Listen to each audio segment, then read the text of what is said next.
Hello, everyone. Before we get started, make sure to like and subscribe, and leave a comment saying where you're from and when you watched.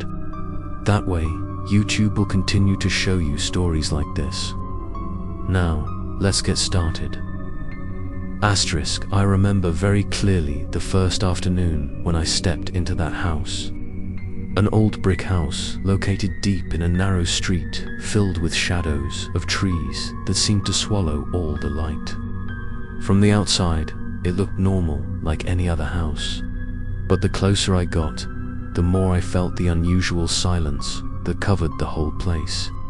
Not a bird chirping, not a breeze, only a suffocating feeling as if the air had been sucked out for decades. The neighbors stood far away looking at me, their eyes both pitying and wary. I heard a familiar whisper as if they were mentioning a curse.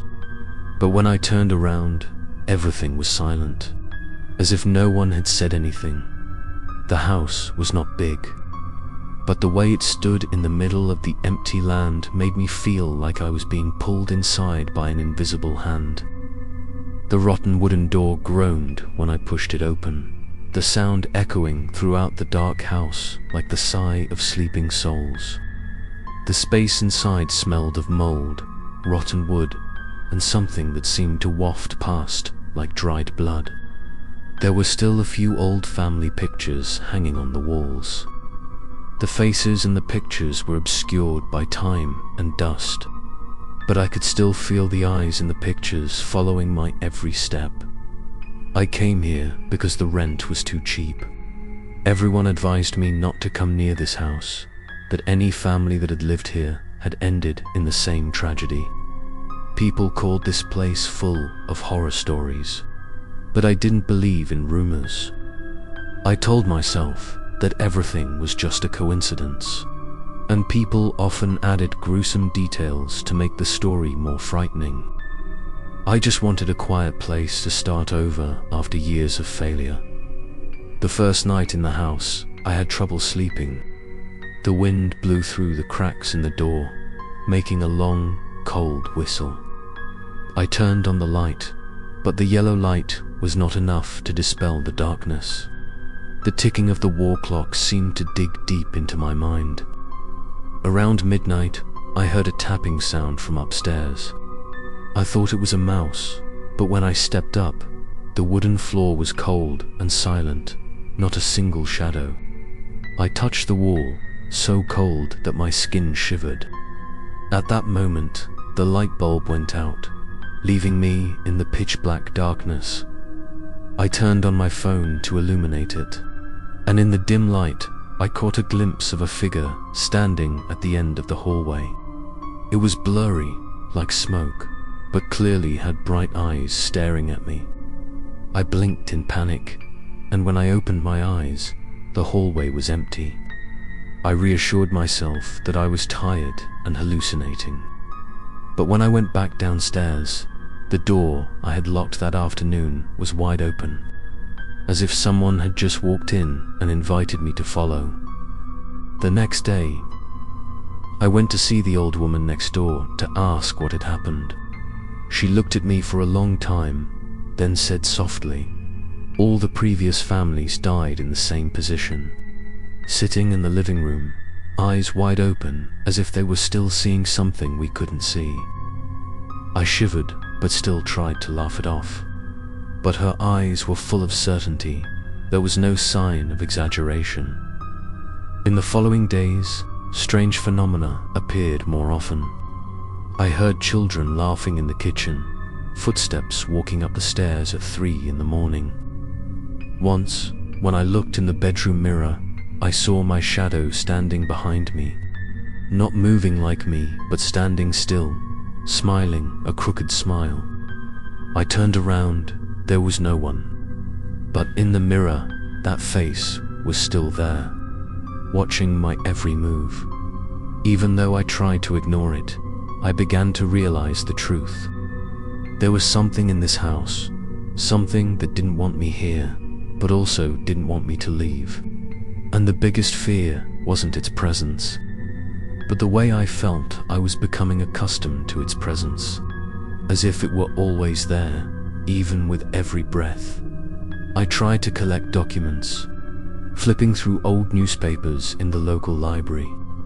Indeed, every family that had lived here had died at night on the same day of the month in the same manner. The police never found any sign of the killer. Rumor had it that the house had chosen them, forced them to die to continue a curse no one could explain. And now, I was the next in line. I didn't know if I could escape, but I could clearly feel that my time in this house was running out. Tonight, the knocking upstairs sounded again, regular, like a countdown to death. I took a deep breath, grabbed my flashlight, and walked up the stairs. This horrifying story has only just begun, and the truth behind this house of death will gradually be revealed next. I sat motionless in the darkness, the weak light from the flashlight shaking with each breath. The knocking from upstairs continued, as if someone was deliberately trying to provoke me or call my name. I took a deep breath and walked up, each step on the wooden floor creaking, the sound echoing throughout the house, making me feel like an intruder in my own home. When I reached the upstairs hallway, where I had glimpsed the shadow the day before, everything was quiet. But then, from the last bedroom, the door slowly closed. There was no wind, only an invisible force. My heart pounded, cold sweat ran down my spine. I walked over and pushed the door open. The bedroom was small and narrow. The walls were peeling, the old bed was broken. But what made me freeze was a distinct dent in the mattress, as if someone had just sat there. I looked around. There was no one, but the air was heavy and gloomy. Suddenly, the small mirror on the dressing table shook violently and fell to the wooden floor, shattering. In the brief moment when the mirror hit the floor, I saw a strange, pale face reflected, deep eyes staring straight at me. Not my face. I stepped back, trying to swallow my fear, but a soft laugh rang out right behind me. I turned around quickly. The hallway was empty. The laughter disappeared, but the feeling of being watched became more and more obvious. I walked down the stairs, my hands holding onto the cold wooden railing. Halfway through, I heard someone whispering close to my ear. A voice that was drawn out, not English or any other language, just like breathing. I began to have no more reason to deny it. What was happening could not be just my imagination. This house contained real ghost stories, no longer just rumors. Every wall, every door seemed to be soaked with the dead memories of previous families. I found an old wooden box in the basement, some yellowed newspapers, and a diary. The brittle pages were scribbled by a man who had lived there. He wrote that every night he heard footsteps and children laughing, until his wife and 2 children died on the sofa with their eyes wide open. He was the only survivor, but disappeared a few weeks later. As I read the last paragraph, I heard something falling from the ceiling. Looking up, I saw a dark streak of water seeping down, pattering. I climbed up to the attic to investigate. The upper window shook violently, while the air outside was still. In the corner of the attic, there was an old chest locked with iron chains. I tried to open it but failed. Just as I was about to turn away, I heard a knock from inside the chest. 3 slow beats, then silence. I left in a panic, my heart pounding. I wanted to leave, but every time I reached the main door, it slammed shut in front of me, regardless of whether I locked it or not. It seemed like the house wouldn't let me out. In the following days, this situation repeated itself. Whenever I thought of leaving, strange events happened more often. Lights flickered, mirrors reflected distorted images. Laughter echoed through the hallway. One afternoon, I decided to try facing it. I sat in the living room, turned off all the lights, leaving only a small candle burning. I whispered that I knew there was something in the house, and I wanted to know who it was, why it was keeping everyone captive. The space was silent for a few seconds. Then a cold wind blew through and extinguished the candle. In the darkness, I heard a voice very clearly. "This is our house." I trembled, my whole body numb, but I couldn't move. I began to see silhouettes of people passing by every time I turned my head. A family of 4, pale faces, torn clothes, empty eyes. They appeared for a split second and then disappeared, leaving behind a painful whisper. I realized that these were probably the families who had died here, their souls trapped in this house forever. I didn't dare to sleep. Every time I closed my eyes, I heard someone walking round the bed. Sometimes I felt a cold hand on my shoulder. I opened my eyes. The room was empty. But every time, the stench of damp earth and dried blood filled the air. I was gradually exhausted, but my curiosity urged me to continue to investigate, as if the truth behind this house was more important than my life. Another night, when I passed the living room, I saw all the chairs pulled into a circle. In the middle was a strange family photo that I had never seen before.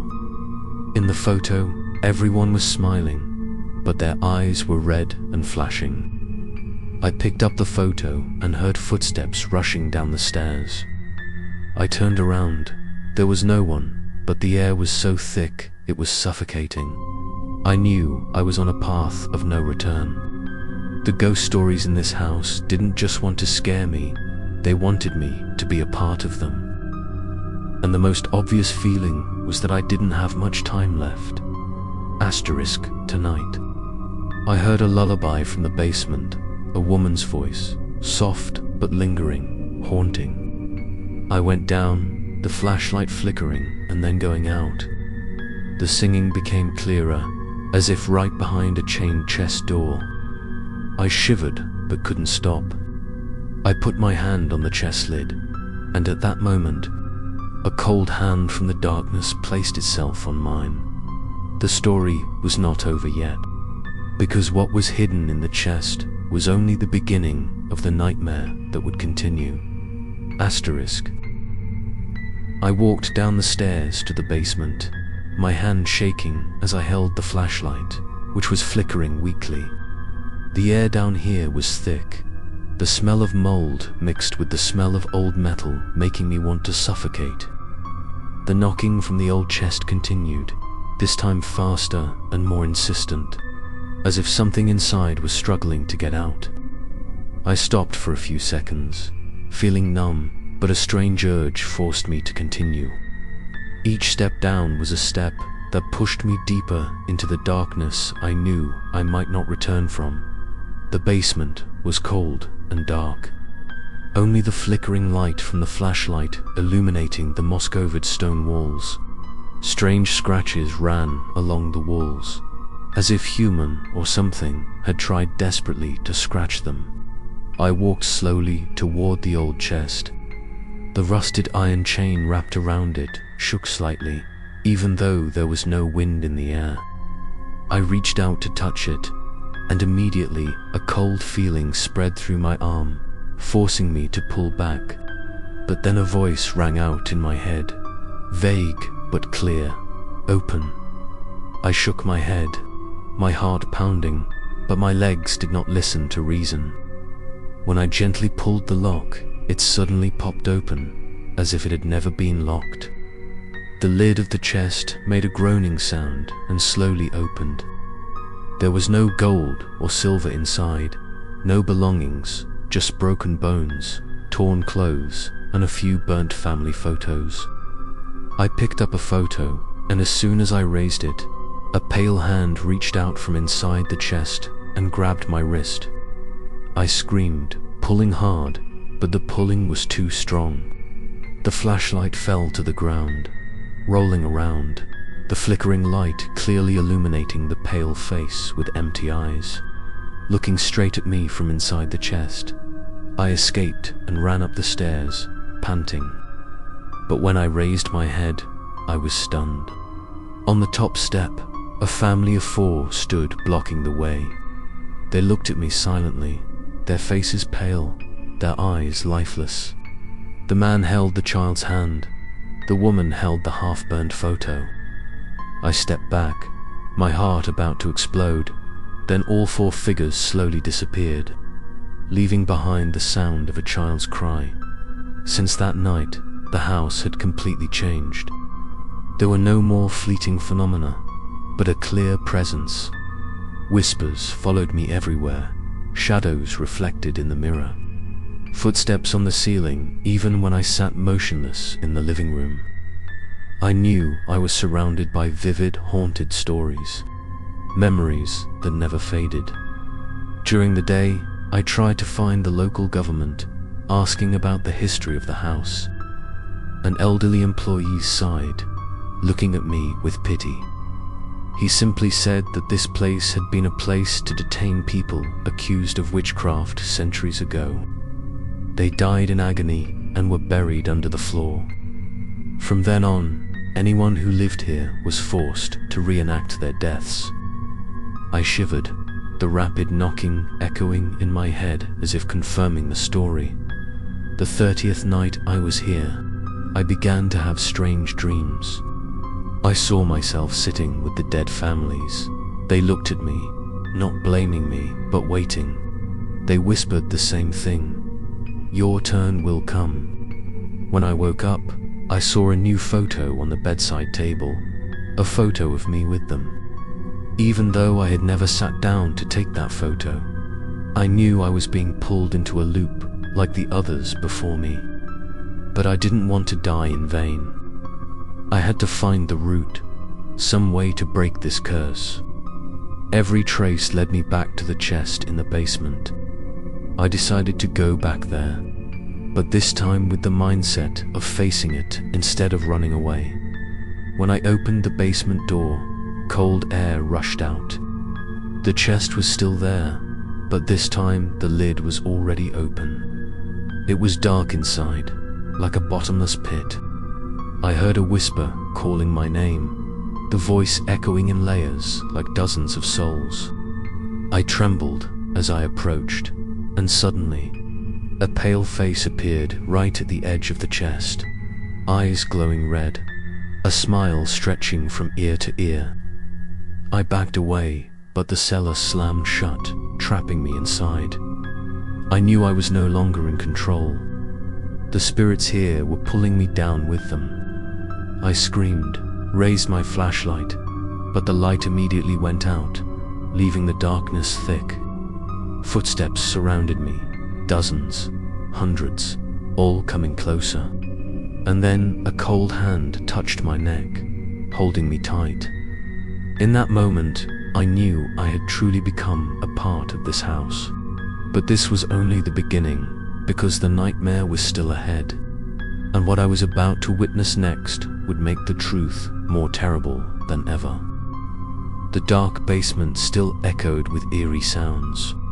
I was surrounded by footsteps and cold breaths on the back of my neck. In a moment of despair, the basement door suddenly opened.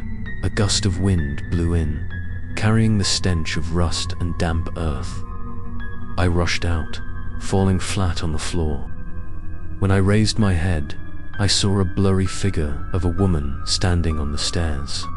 Her face pale, her hair hanging down covering half her face. She stared at me.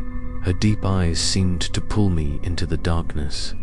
But just a few seconds later, that figure disappeared as if it had never existed. I trembled, sat there panting, my palms drenched in sweat. I began to realize that everything I witnessed was not simply a supernatural phenomenon. This house seemed to have its own intelligence, as if testing my courage and alertness. Every night, it created new, scary stories, making it impossible for me to distinguish between reality and dream. I began to lose sleep, living in a state of extreme tension, dark circles under my eyes, and a foggy mind. But I still didn't have the courage to leave, as if there was an invisible string holding me back.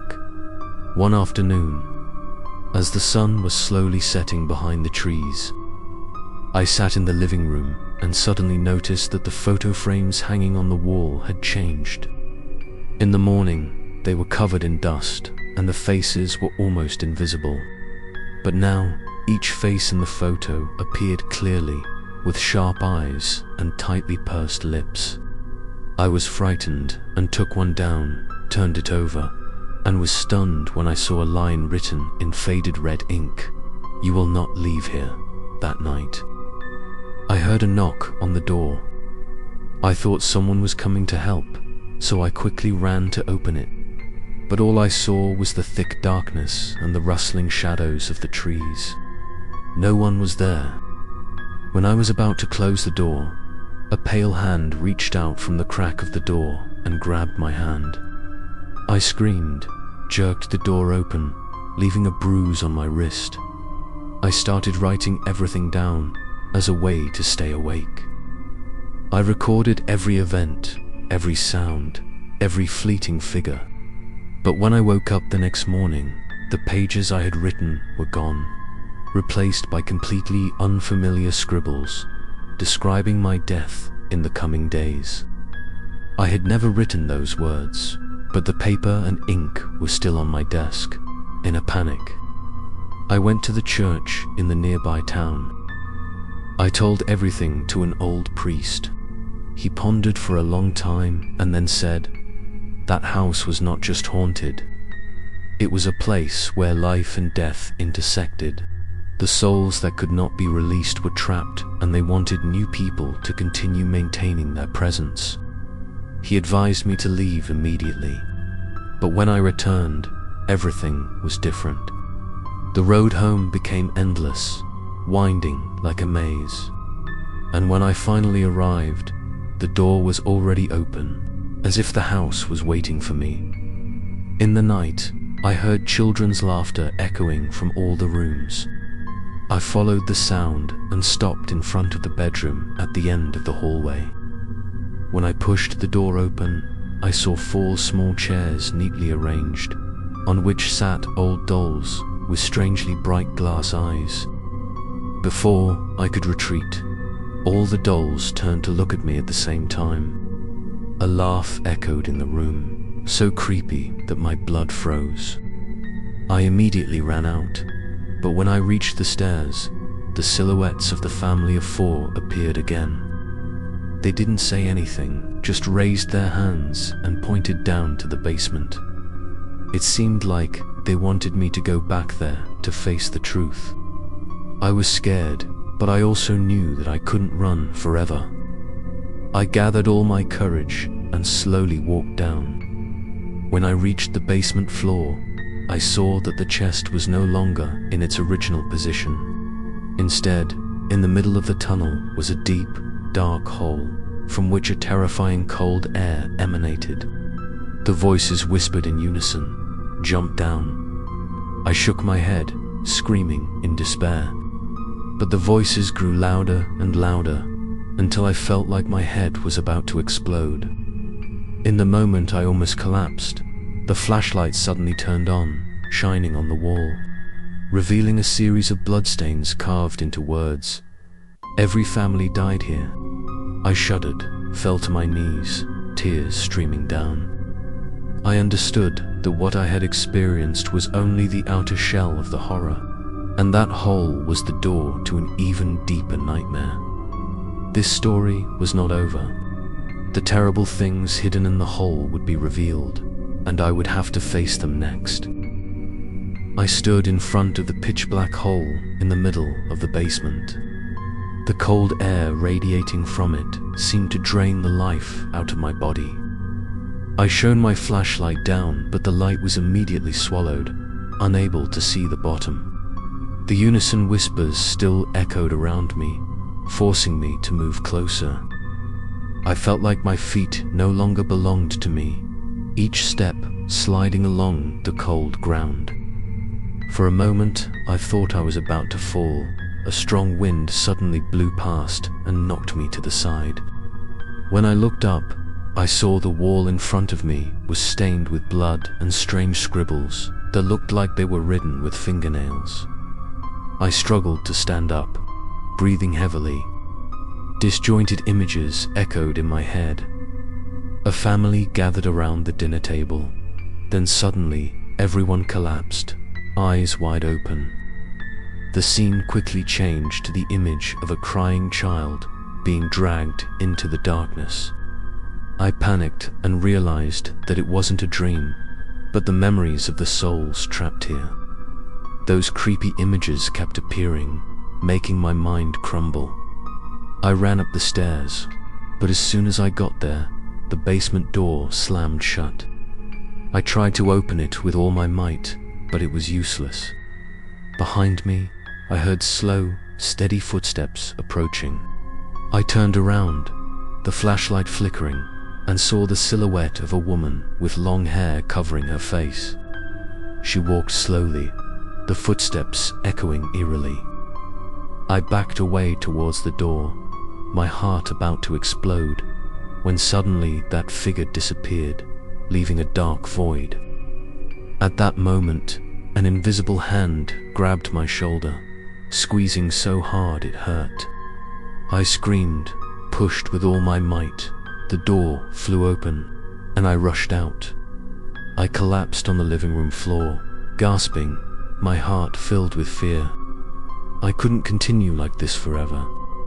I had to find a way to understand and break the curse. The next day, I went to the town library. I searched through old documents and discovered that this house had been built right on a cemetery. Hundreds of graves had been dug up. Bones were randomly buried under the floor. Perhaps this insult prevented the souls from resting in peace. Locals called this place a place of creepy stories, because anyone who entered would bring with them endless nightmares. I returned to the house with the determination to face the end. But when I entered, I realized that the space inside had completely changed. The hallway was longer. The rooms were twisted and distorted like a maze. I walked for a long time, but could not find the familiar living room. The laughter of children echoed everywhere, mixed with the sound of choked sobs. I ran after the sound, finally stopping in front of a strange room. There were dozens of large and small mirrors, all reflecting my image, but each image was distorted differently. Some smiled crookedly, some bled from their eye sockets, some turned their heads away as if they didn't want to look at me. I shivered, trying to break the mirrors, but they remained still.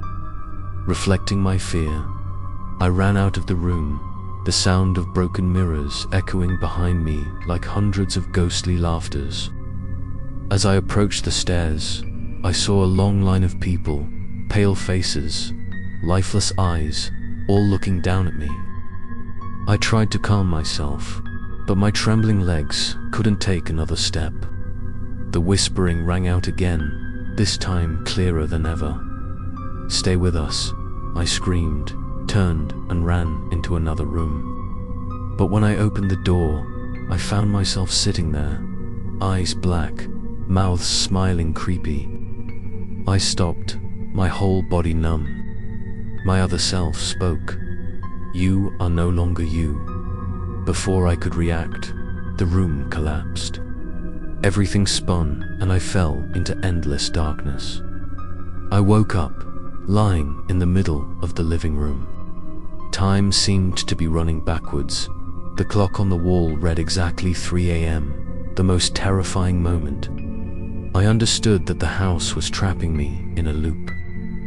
I could relive this nightmare over and over again until I could no longer resist.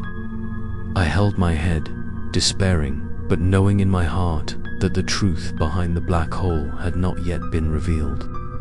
And I had to go back there if I wanted to escape. The story was not over yet. What was hidden in the darkness deep down the hole would be revealed, and it would change everything next. I knew I was trapped in the nightmare loop of this house. The air was getting more and more stuffy. Darkness enveloped every corner, and even daylight seemed unable to penetrate inside. Every morning, I woke up to find the wall clock stopped at exactly 3 a.m. No matter how many times I had reset it the day before, all of it seemed to emphasize that time here did not follow normal rules, but only followed a curse that had existed for decades. I had heard scary stories from many people, but only when I experienced it myself did I understand that what people told was not an illusion. These were truly true, scary stories that I was forced to live with.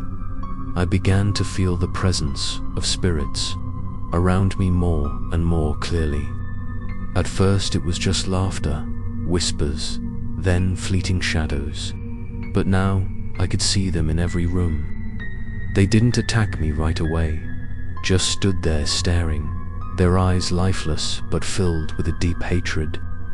I understood that they didn't just want me to be afraid, but also to become a part of them in desperation. I found the old diary I'd picked up in the basement last time. I flipped through the pages, trying to find clues. There was a passage about a ritual that had been held in the house, a ritual to seal the spirits so they wouldn't escape. But it seemed the ritual failed, and instead of being imprisoned, they took over the house, becoming the true masters. The man wrote that he heard voices calling him every night, asking him to join their family. I read until the candle beside me suddenly went out, leaving the room in darkness. Immediately after, a cold voice rang out right next to my ear. "It's your turn," I tried to resist, telling myself that I couldn't let them overwhelm my mind. But as the days went by, I heard the voices more and more. As I walked down the hallway, they echoed in my head, whispering of previous deaths, replaying each family's horrific moment. I saw the image of my mother being dragged down to the basement, her eyes wide open, her screams muffled. I saw my father hanging in the living room, as if forced to do so. I saw children huddled on the floor, sobbing until they fell silent. These images were not only in my dreams, but right before my eyes, so vivid and haunting that I could not distinguish between reality and fantasy. I decided to try leaving the house again. I gathered my things, opened the door, and walked out. But the road ahead suddenly seemed endless, the trees on both sides blocking the sky. I walked and walked, but still could not escape the path leading to the door of the house. I had left the house, but was pulled back.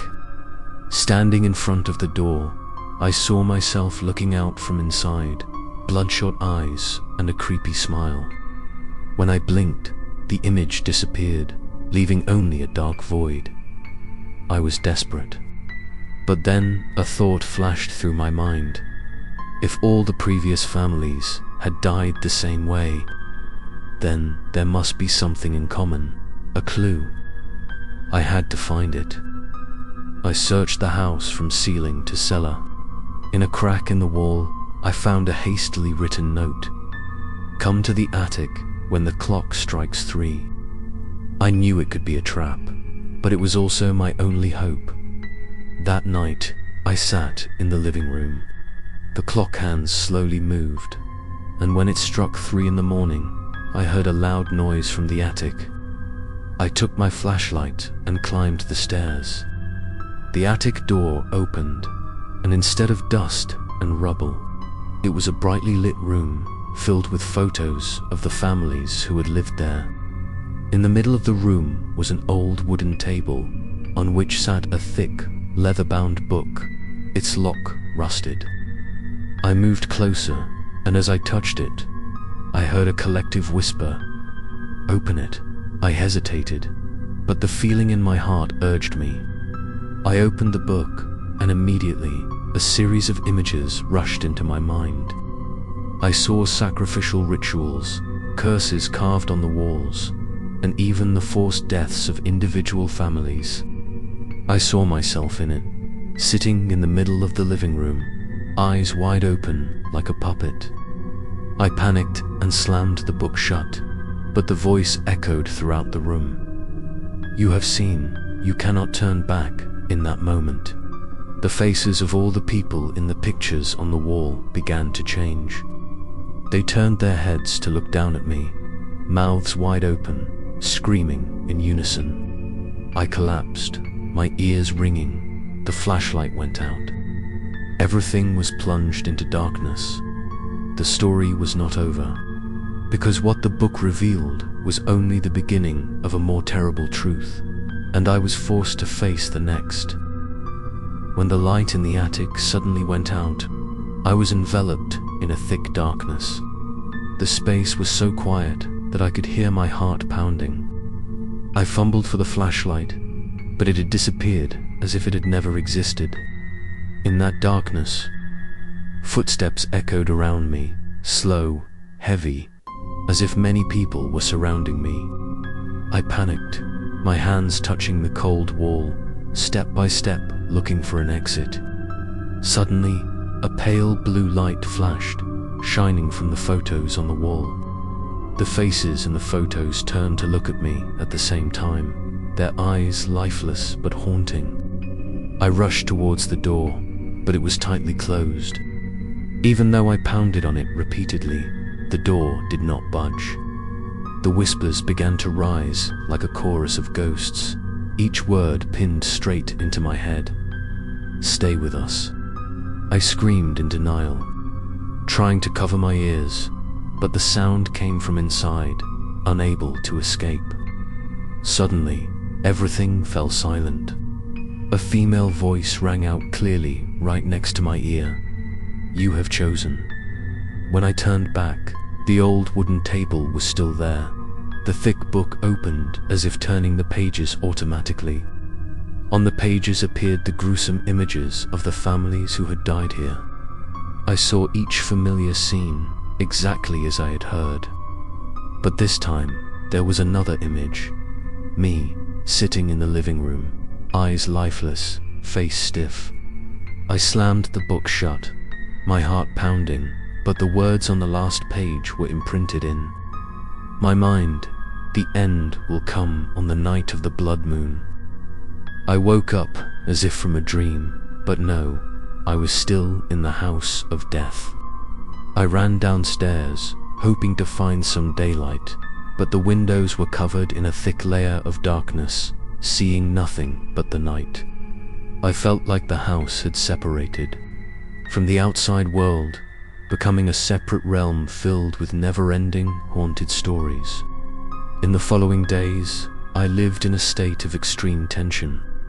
I ate and drank carelessly, and I couldn't sleep well. Every time I closed my eyes, I saw the ghosts of my previous families standing round my bed, silently watching me. One night, I woke up to long scratches on my arms, as if someone had scratched me in my sleep. I knew that if I continued, I would gradually lose my mind or die like the people before me. In desperation, I tried to follow the advice of the old priest in town. He had said that the truth would only be revealed when I faced the deepest part of the house. I thought of the dark hole in the basement. I prepared a rope, a new flashlight, and decided to go down there. At night, I opened the door of the basement. The cold wind rushed up as if to welcome me. The hole was still wide open, deep and bottomless. I tied the rope around me and slowly let myself down. The deeper I went, the colder the air became. The whispers around me echoed, this time no longer vague but very clear. I heard them calling my name, recalling past mistakes, sins I had hidden. I nearly went crazy as they repeated themselves, piercing my mind. When I was almost at the bottom, the flashlight went out. In the darkness, I felt like I was no longer alone. Something was standing right next to me, breathing steadily, The smell of damp earth and old blood rushed into my nose. A dim light suddenly appeared, clearly illuminating dozens of skeletons piled in the pit. Among them, I saw familiar objects: children's dolls, wedding rings, family photos. I understood that this was where all my previous families had ended. Laughter echoed from all sides, the sound distorted to the point of being terrifying. I tried to climb up, but the rope seemed to be held tight by someone. I looked up, saw bony hands grabbing the rope, pulling me back down. In a panic, I struggled, trying to escape. I screamed, begged, but only received mocking laughter. When I was almost desperate, a red light flashed from somewhere, illuminating the entire pit. I saw a series of faces turn towards me, their red eyes glowing like burning coals. They shouted in unison, "You are part of us." I shook my head, screamed loudly, but then the darkness swallowed everything again. I woke up, found myself in the living room, the clock showing exactly 3 a.m. Everything seemed to repeat itself, but this time I felt something had changed. The space was unusually quiet, as if everyone was waiting for something. I looked around and saw a new photo appear on the wall. A photo of me, sitting in the middle of the living room, eyes staring, a crooked smile. I trembled, knowing that the end was near. The story was not over yet. The night of the blood moon was coming, and that could be when the house revealed the next horrifying truth. I sat motionless in the living room, my eyes glued to the new photo hanging on the wall. It was of me sitting motionless, my eyes wide open and my face stiff. I had never taken that photo, but it was there as proof that my fate had been decided. The atmosphere in the house was heavier than ever, as if every wall, every brick was watching my every breath. I knew I was living in a story that was no longer a legend, no longer a rumor. These were true horror stories, and I was the next character in that series of tragedies. Night fell when the clock struck exactly 3 in the morning. All the lights in the house suddenly went out. I was plunged into absolute darkness, only hearing the heavy breathing around me. I quickly turned on the lighter I had brought with me. The small flame reflected on the ceiling. At that moment, I saw dozens of figures hanging in the air, their legs swinging right above my head. Their faces were purple, their eyes bulging as if they had been hanged and suffocated. I screamed, the fire went out, everything disappeared, leaving only a terrible silence. I tried to calm down and ran to the attic. The leather-bound book was still there, but this time it was open. On the page appeared a red line, as if written in blood. "The night of the blood moon will end everything." I read, my whole body trembling. I turned my head, saw the attic wall dripping blood, streaks of it running down to the floor, forming the shape of the words, "You have no way back." The next day, I decided to try to destroy the book. I took it down to the basement, poured gasoline and lit it. But when the fire broke out, the book did not burn, but instead glowed brightly. The fire immediately went out, leaving a burning smell and shrill laughter filling the space. I threw it away, but it returned to the dining table, intact as if it had never been touched. I realized that I could not fight back by normal means. That night, I heard a call from the main door. A clear, childish voice rang out, "Open the door for me." I hesitated, my heart pounding, then opened it gently. Before my eyes was a little girl about 8 years old, her clothes torn, her hair messy. She looked up at me, her eyes black, then smiled. "I want to play with you." I panicked and closed the door, but it refused to close. When I looked back, the little girl had disappeared. Only the smell of damp soil and a soft laugh echoed in my ears. I started recording everything to save evidence. But when I listened back, my voice was no longer intact. Mixed in there were dozens of different voices, male, female, old, young, all whispering the same sentence, "Stay forever." I threw the recorder to the ground, my heart pounding. I understood that this house was slowly swallowing me, turning me into a part of its deadly history. The next night, as I tried to sleep, I heard a shuffling sound coming from the living room. I went downstairs and froze. All the sofas and chairs had been dragged to the center of the room, arranged in a circle. In the middle, the leather-bound book was open, pages turning automatically, emitting a whispering sound like a human voice. I couldn't understand it all, but a few words rang out clearly: blood, family, sacrifice. I stood frozen, cold sweat running down my spine. I turned to run when the family of 4 I had seen many times appeared before my eyes. They stood blocking the way, their lifeless eyes watching me. The man spoke hoarsely. "You cannot escape, because you have been chosen." I backed away, trembling, but the room seemed to be closing in. There was no way out.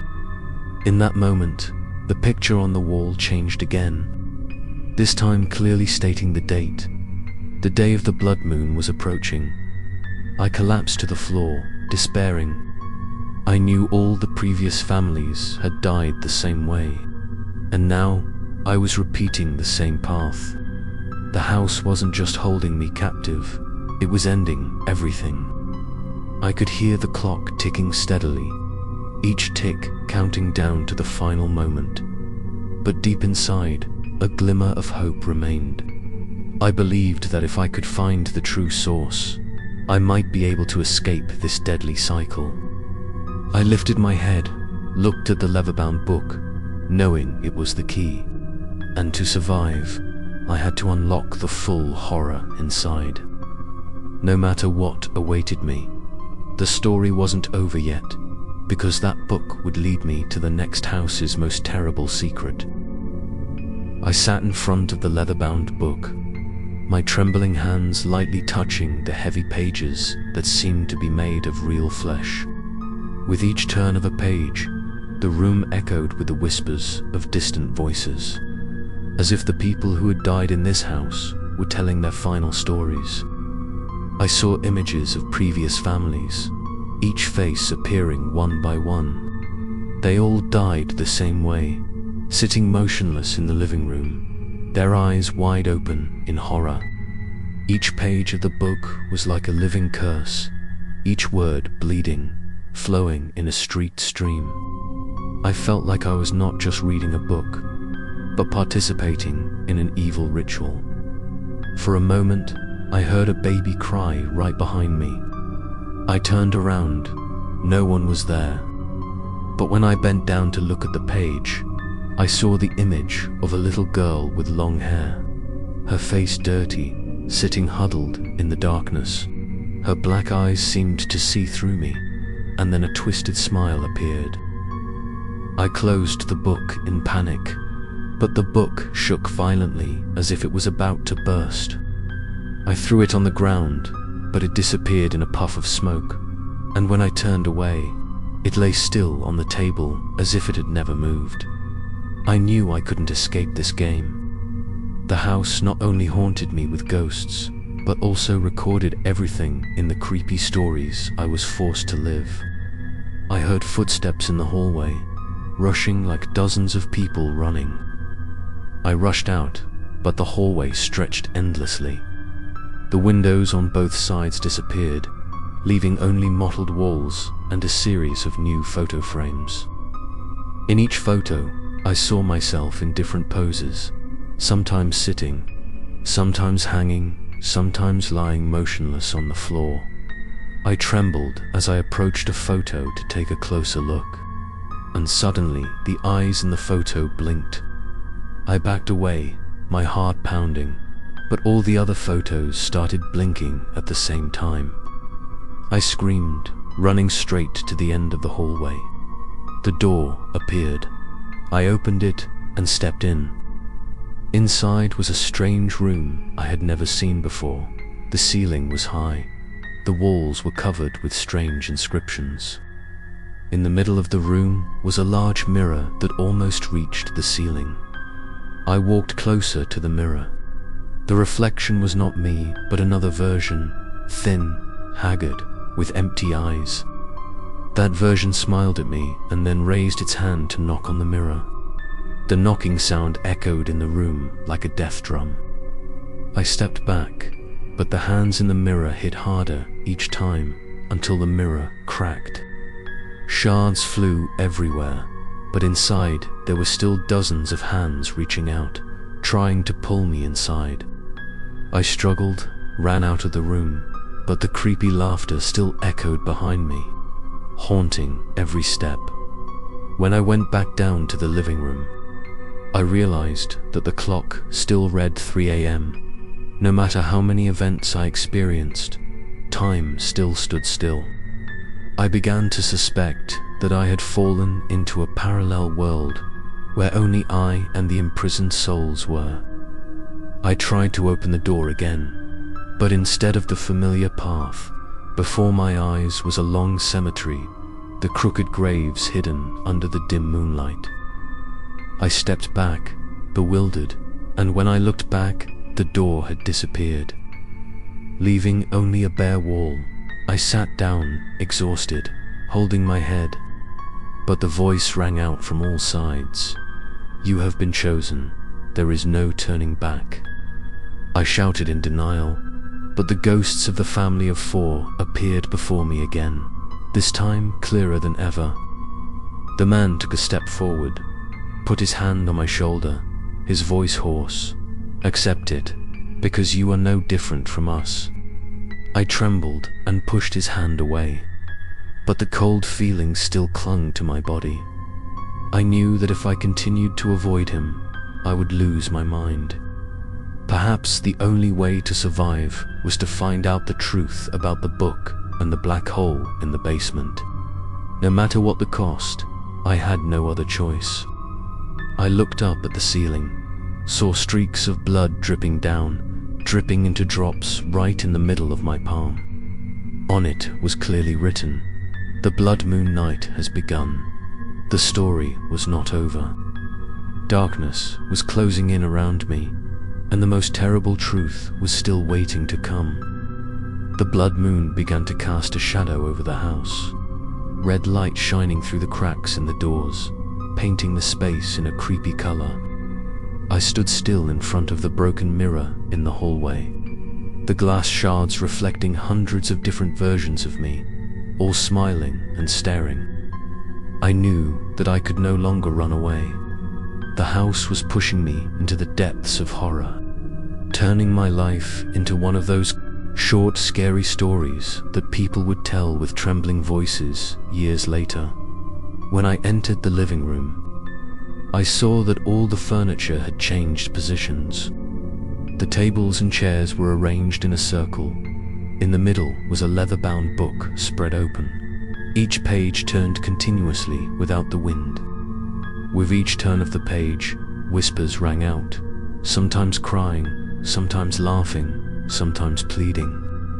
I moved closer, and on the page clearly appeared a sentence. "The next one will become a memory." I was startled, stepped back, but the rapid knocking from the wall seemed to confirm the words.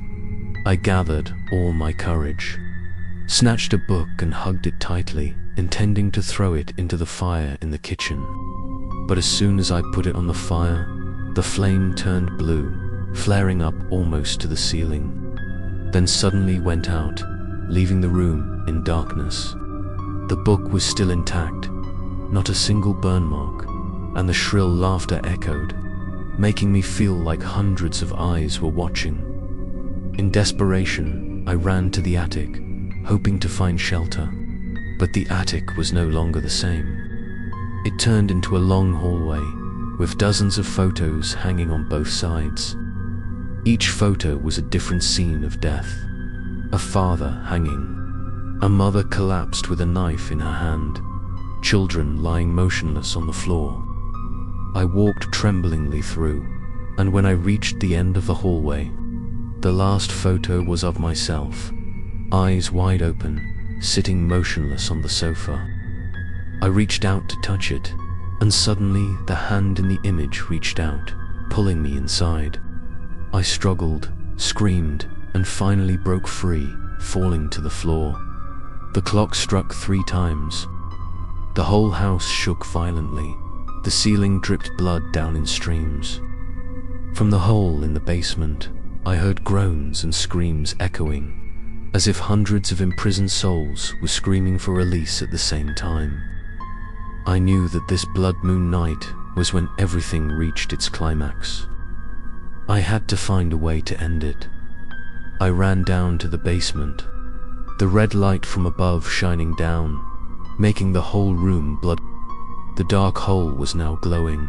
Dozens of bony hands reached up, trying to pull me down. I held tight to the rope I had prepared, tied it around my body, and began to descend, despite the rising fear. I went deeper and deeper, until I reached the cold stone floor below. There, I saw a stone altar, its surface carved with ancient symbols. On the altar was a small wooden box, old but glowing dimly. I opened it with trembling hands. Inside was not gold or silver or treasures, but a blood-stained human tooth and a small piece of paper. On the paper was written a scrawled line: "This is the beginning and also the end." As soon as I finished reading, the whole space shook violently. Souls from all directions rushed in, their eyes red, their screams shocking. I fell to my knees, hugging the box tightly. A familiar voice echoed, "You must choose, stay with us, or disappear forever." I knew that this decision would change everything. In despair, I closed my eyes, hugging the box tightly to my chest. Screams, cries, laughter mixed into a ghostly melody. I opened my eyes and found myself sitting in the living room again. A leather-bound book in front of me, the clock showing exactly 3 in the morning. But this time, I was no longer afraid. I was ready to face it, because I knew that the final truth was still waiting. The story was not over. What was hidden in the wooden box and the hole would reveal the biggest secret of the next house. I hugged the wooden box to my chest. The smell of dried blood and damp earth wafting from it made me shiver. The living room was eerily silent, except for the steady ticking of the clock. But the hands still stopped at exactly 3 in the morning. I felt like I had been pulled into a time warp, where everything repeated itself but became more and more terrifying. I opened the box again, the dim light shining on the walls, revealing strange carvings I had never seen before. There were ancient symbols on them, like sealing spells. And when I reached out to touch them, a cold wind blew straight through, making my whole body numb. Suddenly, the room shook. The leather-bound book on the table opened automatically, the pages turning repeatedly. Whispers echoed everywhere, the words distorted like the voices of hundreds of overlapping souls. I heard every story, every last word, every moment of death. This was no longer just a curse, but a collection of countless paranormal stories engraved in every brick of this house. I closed my eyes, but the images still came flooding back. I saw a mother hugging her child, sobbing before being dragged into the darkness. I saw a couple hanging next to each other, their hands still clasped as a final bond. I saw children sitting huddled, laughing in despair before falling motionless. Everything appeared clearly, as if I was standing right in the middle of those moments. I screamed, begging them to let go, but the echo only replied, You are the sequel. I decided to go back down to the basement to find the answer. The red light from the blood moon shone through the small window, shining down into the dark pit. I tied the rope, once again lowering myself down. At the bottom of the pit, the stone altar was still there, the wooden box glowing, but this time next to it appeared a small mirror. I picked it up with trembling hands. The reflection in the mirror was not mine, but dozens of other faces, all dying in agony. They opened their mouths and whispered in unison, "You will replace us."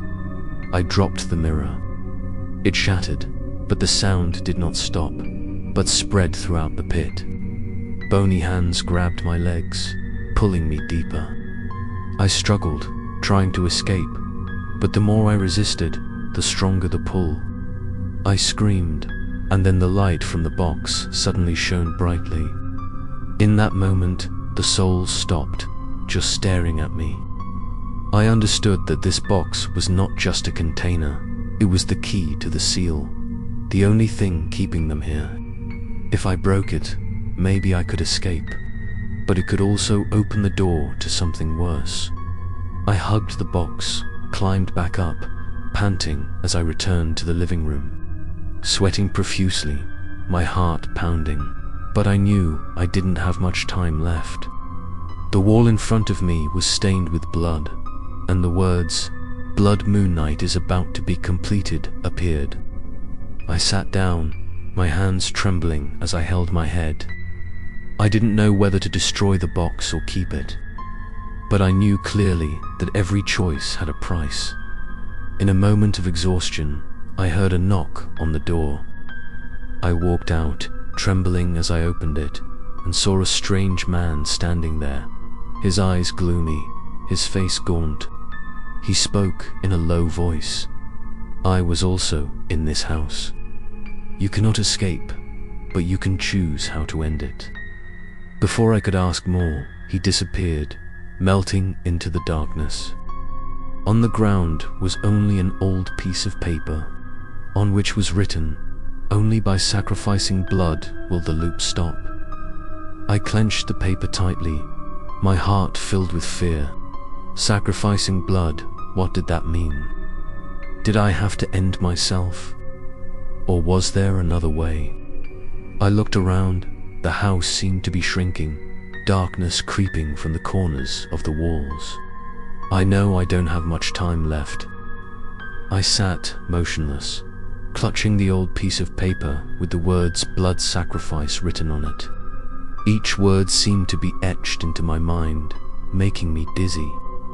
I thought about what I had experienced, the ghosts, the whispers, the leather-bound book, the black hole, the wooden box, and the broken mirror.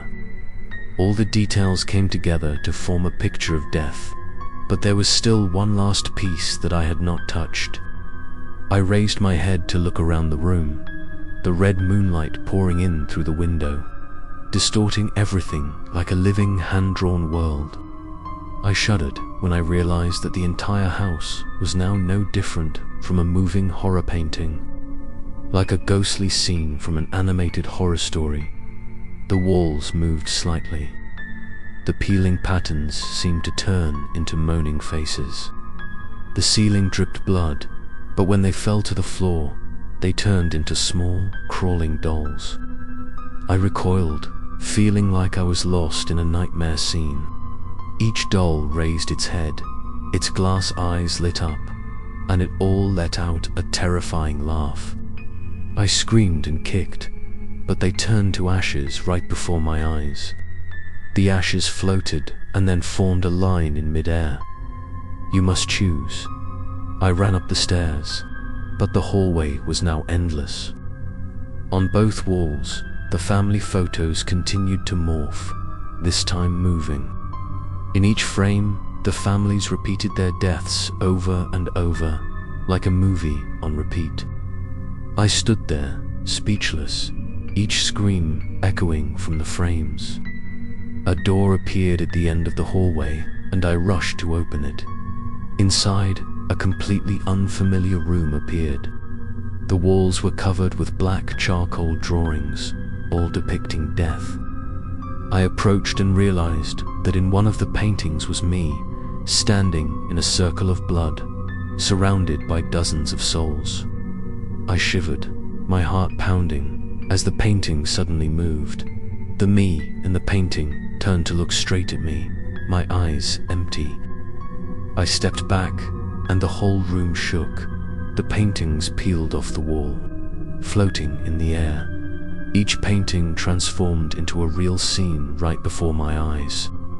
I saw a family being swallowed into a black hole, another family sitting motionless, eyes staring. I tried to close my eyes, but the scene continued to appear in my head, as if the house itself was showing me a live death movie. Each haunting scene pulled me deeper into the coma.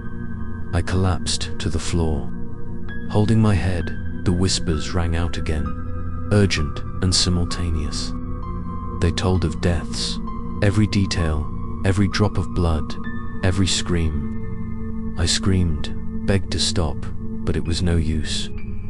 Suddenly, the space lit up. I found myself standing in the living room. But this time, everything around me turned into distorted shapes, looking like someone's vivid sketches of horror. I could no longer tell what was real and what was imaginary. The leather-bound book appeared on the table again, opened, but the writing on it now turned into black and white illustrations. They moved, depicting me holding a knife and cutting myself, blood dripping onto the wooden box. I closed the book in fear, but my hand did not listen, as if controlled. The old knife blade fell from the table right in front of me. I stepped back, but the knife slid along, as if an invisible string was tying it to me. The voice rang out again, this time clearly, as long as your blood touches the box, the loop will close. I looked at the wooden box in the middle of the room. The red light from it was stronger. I was confused, not knowing if this was an escape or a trap. If I did it, I might escape, but I might also become one of them forever in despair. I sat down, the knife in my hand trembling. I looked around. The ghost of the family of 4 appeared again, waiting silently. The child smiled, his hand waving slightly, as if urging. I took a deep breath, pressed the knife to my wrist. Blood dripped down, falling onto the box. At that moment, the whole house shook. Red light exploded, and screams rang out from every corner. I collapsed, my vision fading, but the last sentence echoed in my head. This is only the beginning. I collapsed after the blood dripped onto the wooden box. The red light exploded, then darkness swallowed everything. When I opened my eyes, I found myself lying in the middle of the living room, the clock still reading 3 a.m. The room was quiet. No more footsteps, no more creepy laughter, no more lingering whispers. I sat up, my heart still pounding, cold sweat running down my back. The first feeling was that I was alone, really alone in this dead house. But that silence was even more terrifying than the ghosts. It made me feel like I was stuck in the scariest Home Alone scene I had ever known. I tried calling out. The echoes were empty. Every door I opened led to the familiar old room, but there was no one, no sound. I walked into the kitchen. The dishes were still neatly arranged, covered in dust, as if no one had touched them for decades. I opened the refrigerator. It was empty inside. Only a foul smell came out. I felt like I was living in a long-abandoned house, but I was tied here forever. That evening, I sat in the middle of the living room, watching the flickering candle. I told myself that maybe it was all over, but deep down, I knew the house had not let go.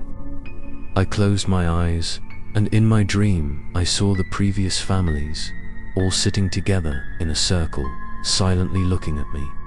As I walked closer, each person turned their head, simultaneously giving a forced smile. I woke up, my shirt soaked in sweat. The candle in front of me had gone out, but the air was still thick in the following days. I realized that I was no longer disturbed by ghosts, but instead was absolute isolation.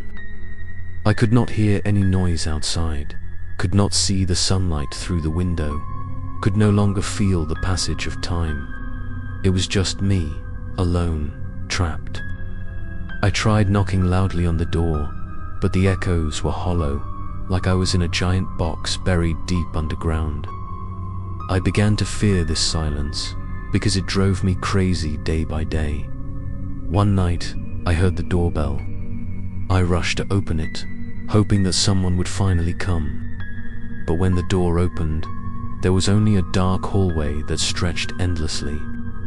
I stepped out, took a few steps, and then the door behind me slammed shut. When I turned back, the house had disappeared. Before my eyes was only the cold hallway, the mottled wall that seemed to never end. I walked and walked, until I realized I was standing in front of the original living room. The feeling of being imprisoned drove me crazy. I smashed furniture, threw chairs, tore paintings, but everything returned to normal after a few minutes. The house seemed to be teasing me, making all my actions meaningless. I screamed, but only heard my own voice echoing back. I collapsed, helpless, feeling that this loneliness was more terrifying than death. Another fake morning, I woke up and saw a large mirror in the middle of the living room. I didn't remember seeing it before. When I walked closer, the mirror reflected me, but it wasn't the same me now. It was an older, haggard, empty-eyed version of me. That version opened its mouth, its voice hoarse. You will stay forever, alone, until you forget who you are. I backed away, screaming, but the sound of the mirror shattering echoed, tearing my heart apart. Then I realized that with each passing day in solitude, I was slowly changing. My hair turned grey, my hands trembled, my face in the mirror looked more and more like that version. I began to lose the distinction between whether I was truly alive or dead. The house had turned me into a silent memory, trapped in an endless loop. But I couldn't give up. I believed that this silence was just the last disguise.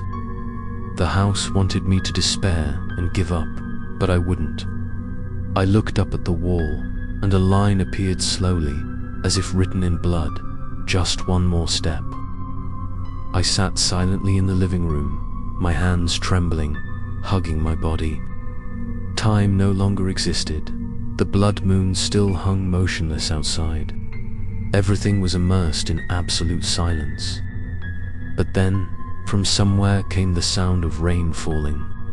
At first, it was very soft, like a few small drops touching the roof tiles.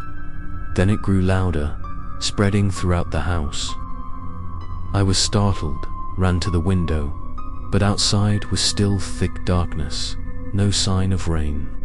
However, the sound was clear, real, covering the space. Those rain sounds seemed to come from another world, echoing through this thick wall to awaken something in the house. The sound of rain continued to fall, mixed with the sound of wind whistling through the cracks in the door. But the scary thing was that it did not bring the usual pleasant feeling, but rather like thousands of fingers tapping steadily on the roof.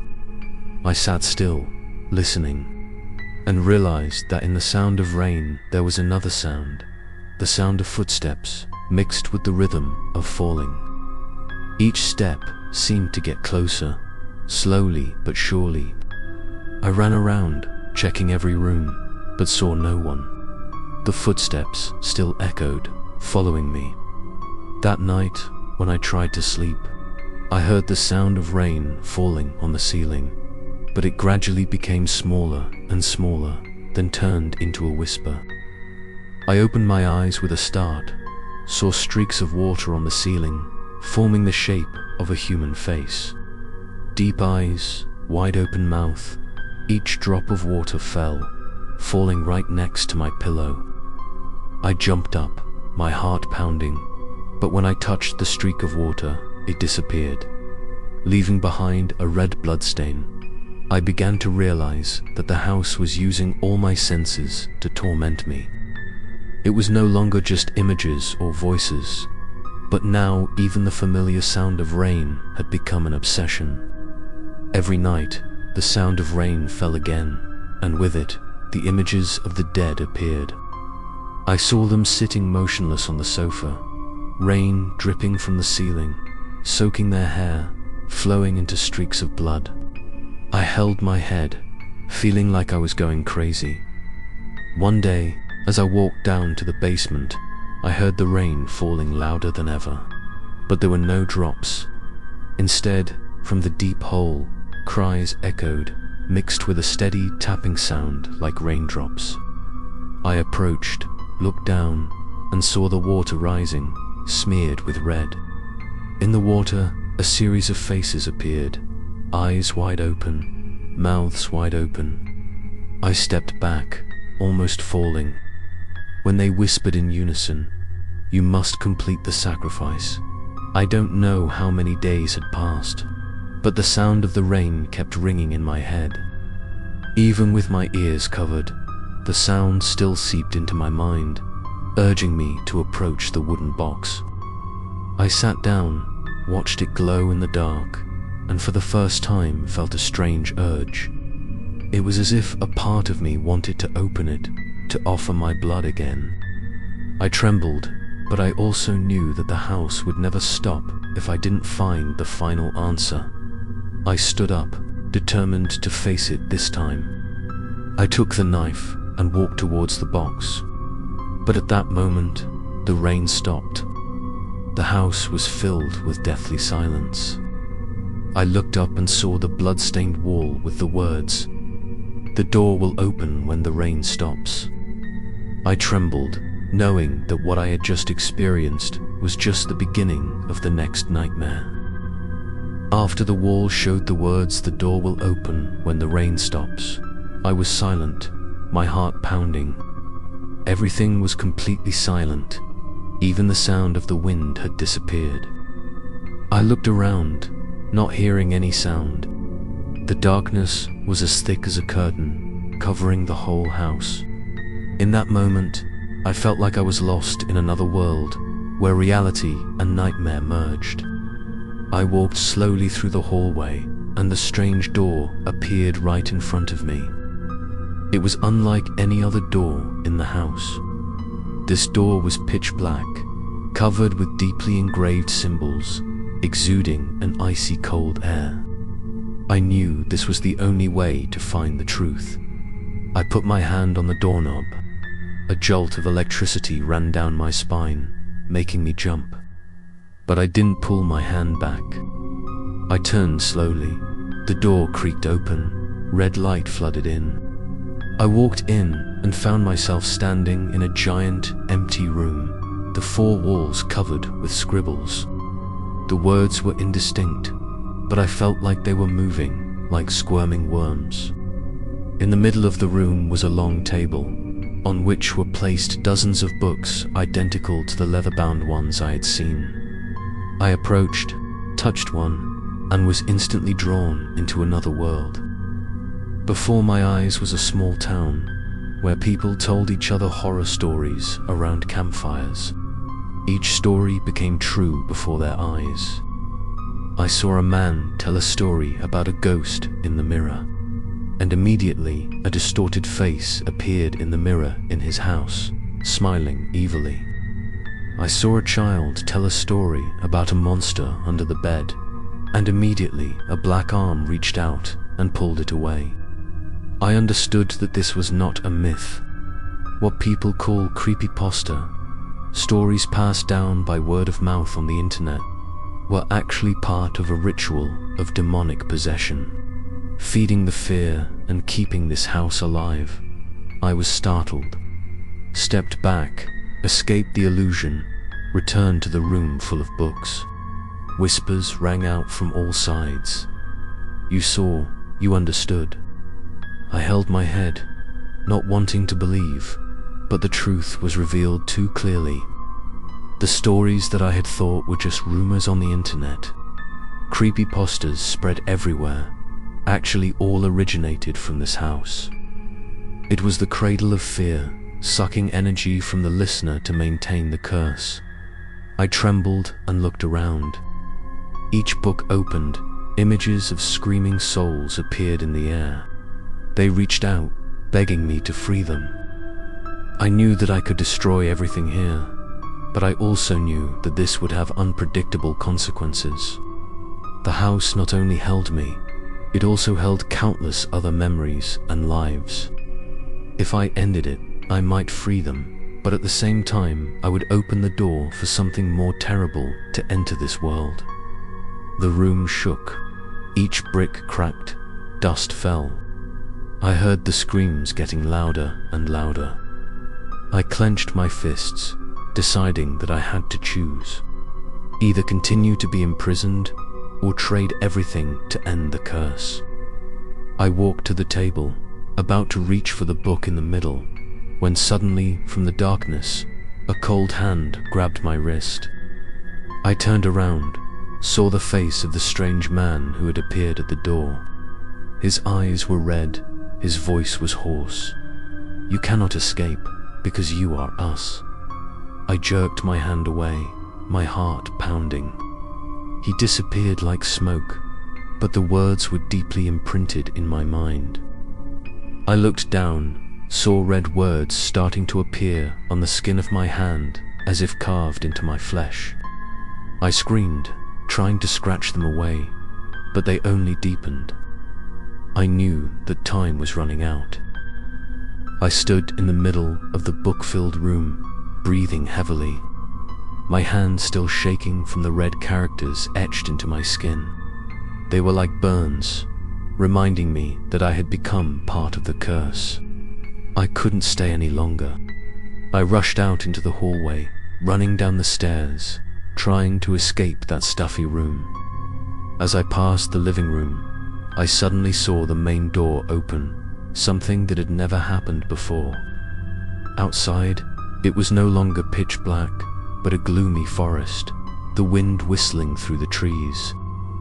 I hesitated, but then decided to step out, because it might be the only chance to escape. I walked into the forest, the red moon still hanging high above, illuminating the narrow path filled with dry leaves. I walked on until I saw a large clearing, like where people often set up tents. In the middle of the clearing was a fire still burning, smoke rising in thin wisps. Camping gear was scattered on the ground, a tattered tent, a few old backpacks, battered pots and pans. I approached, my heart pounding, as I realized these were no random discarded items. They were new, stained with dried blood. I bent down to examine one of the backpacks. Inside were children's clothes, a few small toys. I choked, memories from the leather-bound book flooding back, families who had disappeared, children dragged into the darkness. I knew this was where they had set up camp before disappearing, but why were they all appearing right in front of me? I began to hear children's laughter echoing through the forest, laughter coming from many directions. Surrounding me, I stood up, turned around, and in the shadows of the trees, I saw silhouettes of people, like families gathered around a campfire. But as I stepped closer, they vanished, leaving only the howling wind and the snapping of branches. I turned back to the fire, and was stunned to see that there were now bony hands reaching out, tapping rhythmically on the burning log. The blue flames flared up, illuminating the distorted faces around me. I panicked, stepped back, and heard a dragging sound behind me. I turned around, saw a tent already set up, the door ajar. I swallowed, and stepped inside. Inside, the space was dark. The musty smell rushed up. When the moonlight filtered through the gap in the fabric, I could clearly see a family of 4 sitting still in the corner. Their faces were pale, their eyes lifeless. The father spoke, his voice echoing, "You will also stay here, forever." I screamed, rushed out, but when I looked back, the tent had disappeared, leaving only an empty plot of land. The sound of the wind in the forest grew stronger and stronger. The leaves swirled, forming red characters in the air. I recognized those were the symbols I had seen in the study room. They swirled around me, squeezing, making the air heavy. I collapsed, covering my face with my hands, but when I opened my eyes, I found myself sitting in front of the campfire, surrounded by dozens of pale faces, all staring at me. I trembled, knowing that I had entered a new cycle, another ritual, this time taking place in the middle of the dead forest. The fire blazed high, the smoke curled into a giant shape. A voice echoed from the smoke. "Every soul that has ever entered this forest cannot leave. You will follow, like all the families before." I stood up trembling, but my body felt heavy, as if bound by invisible ropes. I screamed, begged, but my screams faded into the depths of the forest. In a moment of despair, I saw the wooden box placed right next to the campfire. It still glowed, though it was elsewhere. I knew that the box had followed me, tied me to the curse. I knelt down, holding my head, laughter echoing everywhere. I sat down on the ground in the forest. Cold sweat soaked my shirt. The fire in front of me was still flickering. The smoke was thick, but it was no longer warm, but cold, to the point of numbness. Distorted faces appeared in the smoke, screaming, laughing, crying mixed together. Each sound echoed in my head, making me feel like I was about to explode. I understood one thing clearly. I was no longer in the normal world. I was trapped in a haunted reality, where all the rules were distorted and haunted souls ruled. I trembled and looked around. The forest was dark. Only the blood moon shone down dimly. The tall, ancient trees swayed, their branches rustling as if whispering deadly secrets. I heard children laughing, then a scream immediately after. I tried to calm down, but the ghosts of the family of 4 appeared again, this time sitting round the fire as if in a ritual. They looked at me silently, their deep eyes without light. The father spoke, his voice echoing hoarsely, "You cannot leave this place.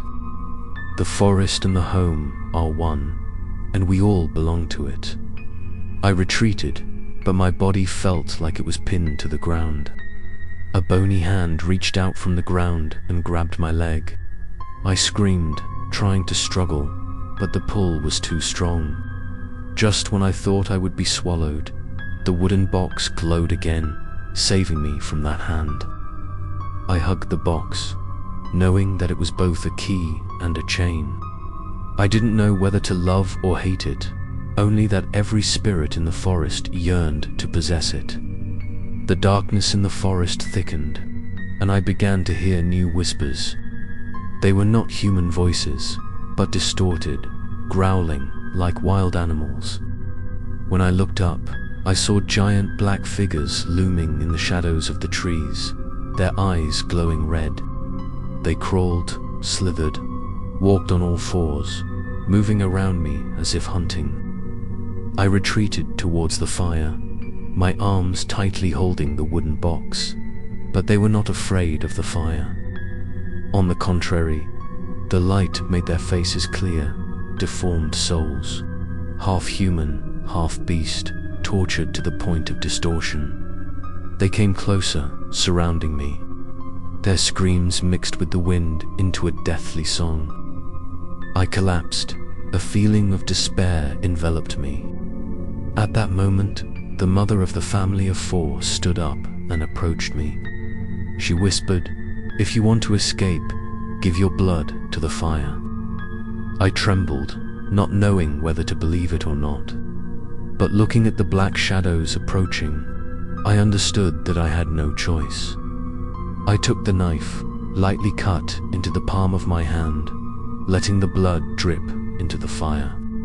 Immediately, the fire flared up. The red color turned to a dazzling white.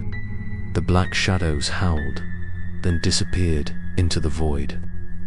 I gasped, thinking I had escaped, but the fire did not go out. It flared up more fiercely, then gradually formed a bright door right in front of me. I stood up and walked slowly towards the door. The door made a screeching sound like metal rubbing against metal, and when I touched it, it slowly opened. White light poured out, blinding me. I closed my eyes tightly and stepped inside, ignoring what lay ahead. When I opened my eyes, I found myself standing in the house. The familiar living room, the clock still reading 3 a.m. Everything was back to normal, as if the forest had never existed. But I knew this was not a new beginning. The house had pulled me back, because it had not completed the game. A new line appeared on the wall, written in blood. One more step. I sat down, the wooden box still in my hand. I knew the loop was not over. This haunting was still going on, and the final truth had not yet been revealed. I stood in the middle of the living room, still clutching the wooden box. The white light from the door had disappeared, leaving only the familiar house, cold and silent. The wall clock was motionless, its hands still pointing to 3 o'clock in the morning. I knew, clearly, this was not an illusion. Everything I had witnessed, from the blood forest to the ghosts around the fire, was true. The stories I had heard, the rumors that seemed fictional, now appeared clearly. They were not just whispers or threats. They were true stories, written in blood and despair of those who had been here. I walked down the hallway, the blood moonlight shining through the window cracks, clearly illuminating the new bloodstains on the wall. Each word appeared, connected together into a line. "You will tell everything." I trembled, understanding that the house did not just want to keep me. It wanted to turn me into a storyteller, a recorder of the tragedies that had happened, to maintain the cycle of death in the kitchen. I found another notebook, old and discolored. When I flipped it open, I found detailed accounts of the deaths of various families. There were no coincidences. Every detail matched what I had seen, from the bloodstains to the cries in the night. I turned to the last page and was stunned to see my own name written there, with a brief description swallowed in the loop. Become witness and storyteller. I threw the notebook to the ground, my heart pounding, but whispers echoed throughout the room, the voices of dozens of people intertwined. "You must tell, or you will die in silence." I covered my ears, screaming, but the sound only echoed louder. I felt like souls were crowding inside my head, forcing me to admit the truth. I ran to the living room, where the large mirror that had been broken was now intact. In the mirror, I no longer saw a distorted image, but dozens of different faces, all the people who had lived in the house. They looked at me, eyes filled with tears, mouths moving the same sentence, "Tell the world." I choked, stepped back, but the box in my hand was hot, emitting a red light. I opened the box. Inside, there was no tooth or piece of paper, but a new page, deeply engraved. "The truth must be told, but the price is blood." I knew that if I wanted to escape, I had to tell everything I had seen, so that the loop would no longer trap me in silence. But at the same time, I understood that this could drag anyone who heard into it. The house did not just kill, it spread through memories and stories. I sat down, the candlelight flickering, picked up a pen to write. My hand trembled, but each word appeared on the paper. I wrote it all down. The ghosts, the whispers, the forest, the door of light, and the cursed wooden box. With each line I wrote, blood seeped from my fingertips and soaked into the paper. I knew I was paying the price. When I finished, I looked up and the room shook. The ghosts around me cried, screamed, and laughed in unison. The house shook with the truth that had just been recorded. I fell down, exhausted, but before I lost consciousness, I heard a voice echo, "You have begun a new story, and it will never end." I woke up, exhausted from writing down everything that had happened. The notebook was still on the table, its pages soaked in dried blood. The ghosts around me disappeared. The room was quiet, but in that silence, I clearly felt one thing. The story I had just written was no longer mine. It had become a part of the house, engraved with the curse. I stood up, walked towards the hallway, and saw a series of new faces on the walls. Not just the previous families, but also strangers, people I had never seen before. They whispered the same sentence. "You woke us." I shivered, feeling the air heavier than ever. Every step echoed, like walking in an invisible dungeon. From afar, the crying turned into angry screams. The ghosts no longer just stood watching, but began to move, coming closer. I realized they did not want me to just record the truth. They wanted me to be a tool for revenge. I heard a clear voice echo, "Help us avenge." I ran. But every door in the house had disappeared, leaving only the walls engraved with red letters. The words continued to form a long message. "All deaths must be paid for." I leaned against the wall, my heart pounding. For the first time, I felt the anger of the spirits stronger than my fear. They were no longer victims. They had become bloodthirsty, stories of revenge suppressed for decades. This was no longer just a haunted house. This was a collection of revenge stories, souls yearning to return pain to those who had caused it. I didn't know what to do, but the wooden box in my hand began to shake violently, emitting a wailing sound. I opened it, and inside were vivid images. A strange man hastily burying bones, a group of people laughing as they burned old graves, and a family being dragged into the house. I was stunned to realize the truth. This house was not cursed randomly. It was desecrated, turned into a place of evil. The souls did not just want to escape. They wanted to take revenge on those who buried them. The screams rang out in unison. The whole house shook. The ghosts appeared clearly, their eyes glowing red, their faces distorted with hatred. I trembled, knowing that they did not see me as an enemy, but they did not see me as an ally either. They wanted to use me as a door to the outside world. I looked at the wooden box. The red light clearly illuminated the characters carved on the lid. The one who holds the box will be the one who brings justice. Justice seemed so far away, when all I saw was hatred. I sat down, holding my head, as a series of images came flooding back. I saw families murdered, raped, tortured. I saw bloody rituals taking place right in this house hundreds of years ago. I saw the evildoers laughing as they bound the souls here. And now, those souls wanted me to continue the story, turning it into a bloody sentence that demanded payment. I walked into the living room. The wall clock shook violently. The clock's hands rotated quickly, then stopped at exactly 3 o'clock in the morning. but this time it rang with a deafening sound. Each ring was like a knife cutting into my ear. I knelt down, blood flowing from my ear. The ghosts of the family of 4 appeared.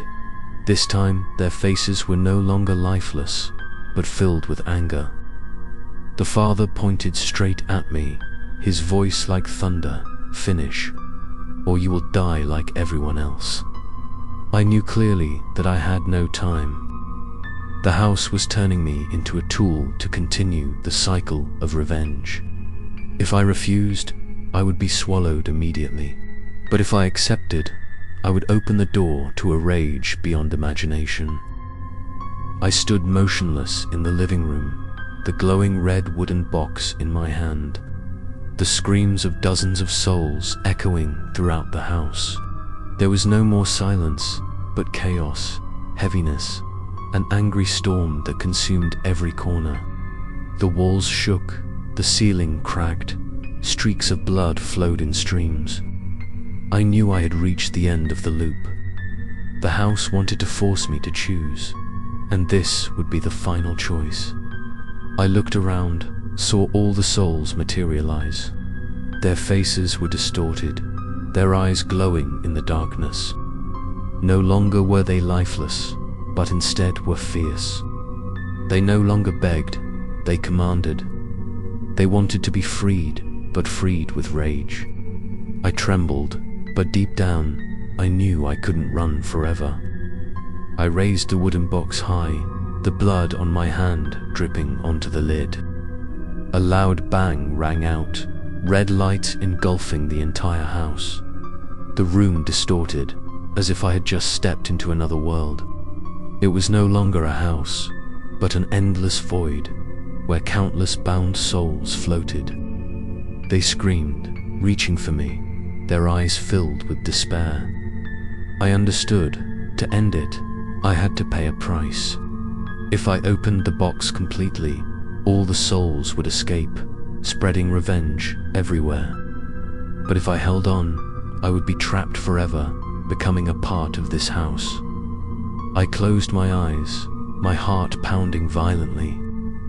I heard a whisper from within myself, as if a part of my soul belonged to the house. "You have no way out."